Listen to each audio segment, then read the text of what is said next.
வைத்தியர் அர்ஜுனா என்ன செய்கிறார்?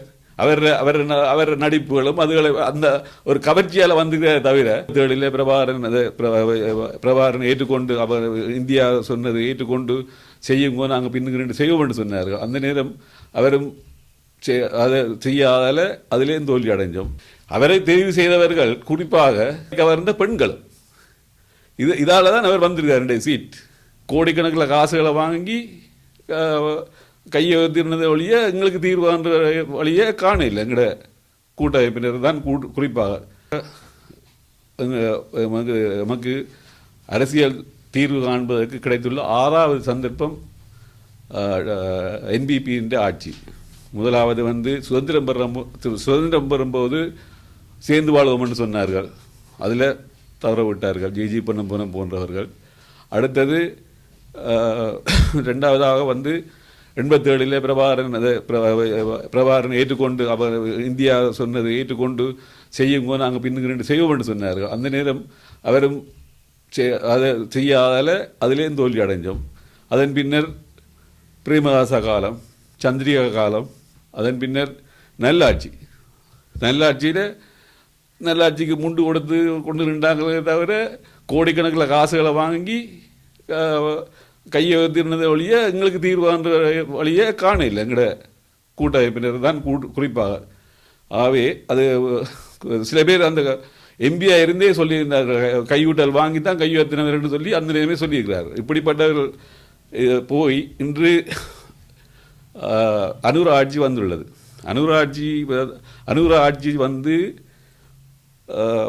ஏதாவது இன்றைய நிலைமையிலே பலர் பேசுகிறார்கள், ஆட்சிக்கு வந்து இந்த மாற்றம் இல்லை, அதே மாதிரி தான் நடக்குதுன்னு சொல்கிறார்கள். அனுர ஆட்சி வந்து 75 ஆண்டுகள் ஊழல் செய்த இந்த நாட்டில் ஒரு நல்ல ஒரு மாற்றத்தை ஏற்படுத்தோம்னா ஒரு நாள் 2 நாள் ஒரு தனிநபரால் முடியாது. ஆகவே அவருக்கு டைமை நாங்கள் கொடுக்கணும். அது மட்டும் இல்லை, அவருடைய கட்சியாளர்களும் பாராளுமன்ற உறுப்பினர்களும் பொதுமக்களும் கூட்டு பொறுப்போடு செயற்பட்டாவளியே இந்த கடன் சுமையிலேருந்து இலங்கையை மீட்க முடியாது. ஆகவே அதற்கு எல்லோரும் ஒத்துழைக்க வேண்டும் என்று கூறுகின்றேன். அடுத்ததாக விக்னேஸ்வரன் ஐயாவை பற்றி சிலது கூற வேண்டியுள்ளது. என்னென்னு சொன்னால், அவர் மாகாண சபையில் முதல் அதாவது வரதராஜ பெருமாள் முதலாவது மாகாண சபையாக இருந்தது. 2வதாக வந்தார் முதலமைச்சர் தேர்தல் மூலமாக. அந்த தேர்தல் மூலமாக திடீரென்று தான் வந்தார். அவருக்கு அரசியல் அனுபவமே எதுவுமே இல்லாமல் வந்திருந்தார். வந்து சீட்டில் இருந்து கொண்டு என்ன சொன்னார்?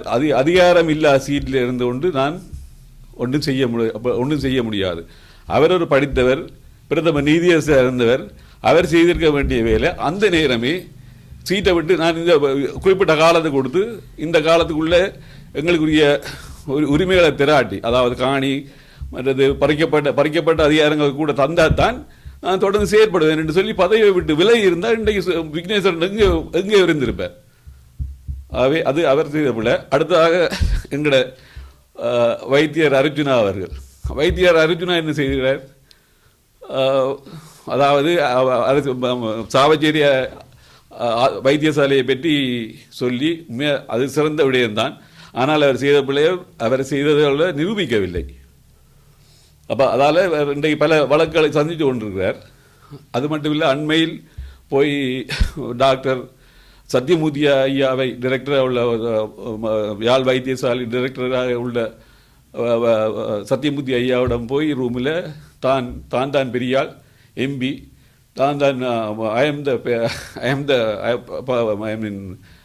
அண்டர் மீ என்ற மாதிரி அவர் பேசியிருக்கிறார். ஆனால் அவர் ஏற்கனவே அவர் வயதில் கூடினவர்.